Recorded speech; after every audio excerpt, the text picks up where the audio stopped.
बिस्मिल्लाहिर्रहमानिर्रहीम। अस्सलाम वालेकुम student, welcome back to our physics class. Student, आज हम इस वीडियो के अंदर 6.6 एटमॉस्फेरिक प्रेशर को कम्प्लीटली जो है वो अच्छे तरीके से कॉन्सेप्ट के साथ सीखेंगे।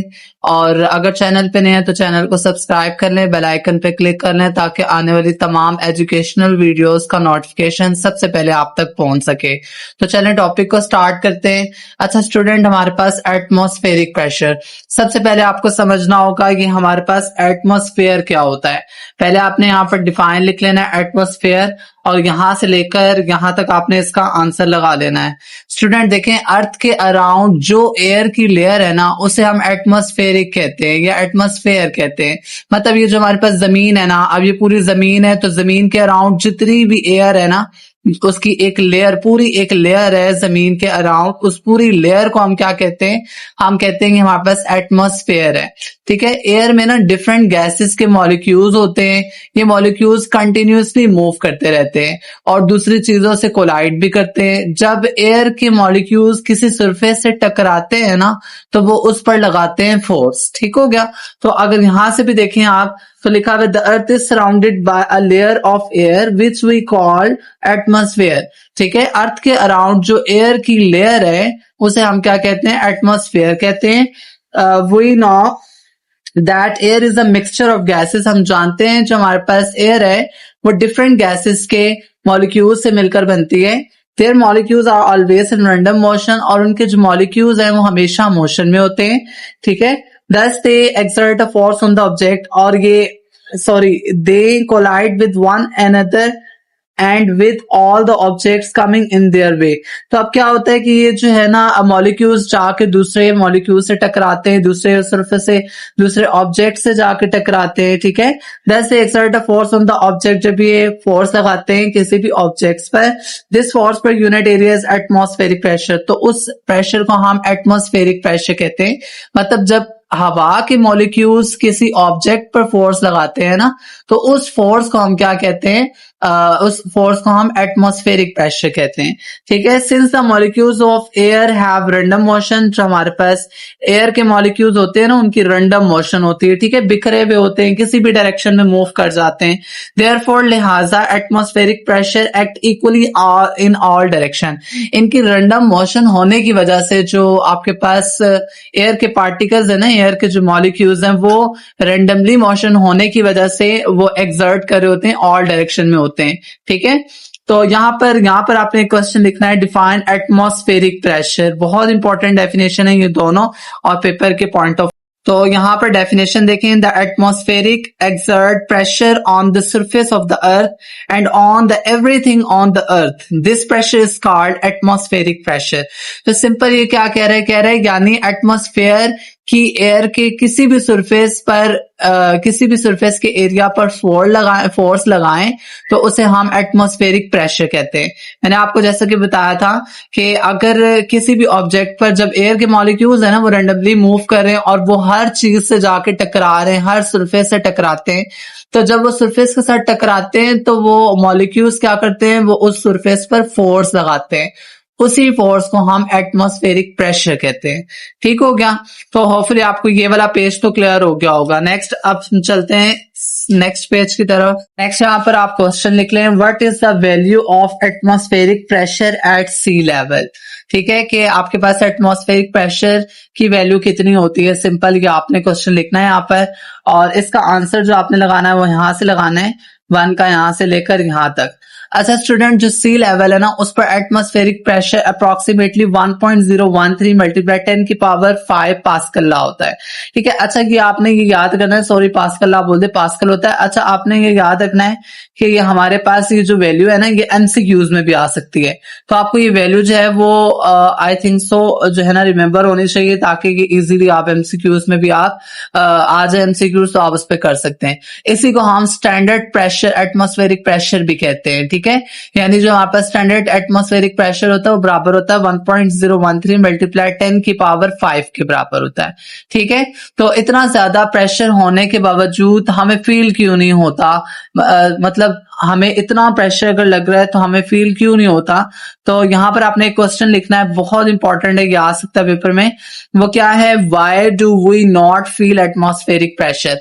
हम इतना ज्यादा प्रेशर होने के बावजूद हम फील क्यों नहीं कर पाते एटमॉस्फेरिक प्रेशर को। तो ये क्वेश्चन आपने लिखना और इसका जवाब आपने यहां से लेकर यहां तक लगा लेना है, ठीक हो गया, इन साइड तक। देखिए स्टूडेंट्स, हमारे पास क्योंकि एटमॉस्फेरिक प्रेशर जो है हमारी बॉडी पर बहुत ज्यादा प्रेशर लगाता है, लेकिन हम नॉर्मली प्रेशर को फील नहीं करते क्योंकि हमारी बॉडी के अंदर भी एयर प्रेशर होता है। तो एटमॉस्फेरिक प्रेशर बाहर से बॉडी पर प्रेशर लगाता है और बॉडी के अंदर एयर जो अंदर मौजूद है ना, वो प्रेशर बाहर मतलब अंदर से वो प्रेशर लगाती है, ठीक है। तो दोनों प्रेशर जो होते हैं वो अप्रोक्सीमेटली जो है वो बराबर होते हैं, जिसकी वजह से हमें जो है वो प्रेशर फील नहीं होता, ठीक है, आउटसाइड का। तो मतलब हमारे पास नेट इफेक्ट ऑलमोस्ट क्या हो जाता है, 0 हो जाता है। तो हमें एटमॉस्फेरिक प्रेशर फील नहीं होता, ठीक हो गया। यहां से क्वेश्चन का आंसर देखिए, we do not feel it because practically all the bodies have air inside them. तो हमें फील नहीं होता, वजह क्या है कि हाँ प्रैक्टिकली देखा जाए तो तमाम जिस्म के अंदर इनसाइड पर भी एयर मौजूद होती है। तो as atmospheric pressure act in all direction, और जो कि एटमॉस्फेरिक प्रेशर जो है वो और डायरेक्शन में जो है वो क्या कर रहा होता है, एक्ट कर रहा होता है। So it balance the pressure inside, और इस तरह से प्रेशर जो है वो आउटसाइड और इनसाइड से बैलेंस रहता है। सिंपल आपने बस ये याद रखना है कि हमारे इनर साइड से भी, इनर साइड में भी एयर होती है जो कि प्रेशर एक्सर्ट कर रही होती है, और बाहर से भी प्रेशर लग रहा होता है, और दोनों प्रेशर अप्रोक्सीमेटली बराबर होते हैं, इसीलिए हमें प्रेशर इतना ज्यादा प्रेशर फील नहीं होता, ठीक है। नेक्स्ट अगर हम नीचे चले तो एविडेंस ऑफ एटमॉस्फेरिक प्रेशर आ जाता है। यहाँ पर आप देखें कि हमारे पास इसमें करने वाला तो कुछ नहीं है, बस यहाँ पर आपने जो है वो ये एक एक्टिविटी में आपको बताना चाह रहा था, तो ये जरूरी है, ये समझ लें, पेपर में तो नहीं आएगी, खैर आपको थोड़ा सा समझ होनी चाहिए। तो इसमें देखें, एक जो है ना वो इन्होंने क्या लिया हुआ है, एक टिन कैन लिया हुआ है जिसमें वाटर बॉईल कर रहा है, ठीक है। ये वाटर बॉईल हो रहा है, फिर इसका वाटर बॉईल होने पर कैन के अंदर स्ट्रीम मतलब क्या होता है, स्टीम बाहर जाती है। मतलब जब तक बॉईल हो रहा होता है तब तक क्या हो रहता है, इसके अंदर से स्टीम निकल रही होती है। तो कैन को बर्नर से हटा कर ना उसने क्या किया है, फिर एक एयर टाइट कॉर्क से बंद कर दिया है। मतलब इसका जो ऊपर वाला हिस्सा है इसे एक एयर टाइट कॉर्क के साथ जो है ना वो बंद कर दिया, तो ये ऊपर वाला हिस्सा बंद हो जाता है, ठीक है। अब इसके अंदर क्या है, अब कैन के ऊपर जो है अंदर जो है ना वो क्या है, स्टीम है, और अंदर वाला प्रेशर कम है और बाहर का प्रेशर क्या है, ज्यादा है। क्योंकि हमने इसको बंद कर दिया ना, तो इसका इनर साइड का प्रेशर कम हो गया और बाहर का प्रेशर ज्यादा है। अब क्या होता है, हम क्या करेंगे कि हम इसके ऊपर ना एक ठंडा पानी डालेंगे, तो आप देखेंगे कि ये जो आपका जो कैन था वो इस तरह से कुछ हो जाएगा। अब बेसिकली हुआ क्या, जब आपने कोल्ड वाटर डाला ना तो स्टीम कंडेंस होकर वाटर में बन जाती है ना, जो स्टीम होती है अंदर जब आपने बंद किया हुआ था तो जो स्टीम है वो बदल रही थी पानी में। तो इसीलिए कैन के अंदर का एयर प्रेशर बहुत कम हो जाता है जब हम उसे बंद कर देते हैं टाइट। तो लेकिन कैन के बाहर एटमॉस्फेरिक प्रेशर मौजूद होता है बहुत ज्यादा। तो आप क्या करते हैं कि जैसे ही आप ठंडा पानी डालते हैं ना, तो क्या होता है कि उसके ऊपर पानी डालने की वजह से क्या होता है कि बाहर प्रेशर ज्यादा होता है और अंदर प्रेशर कम होता है। तो प्रेशर बाहर ज्यादा होने की वजह से वो क्रम्प हो जाता है, ठीक है।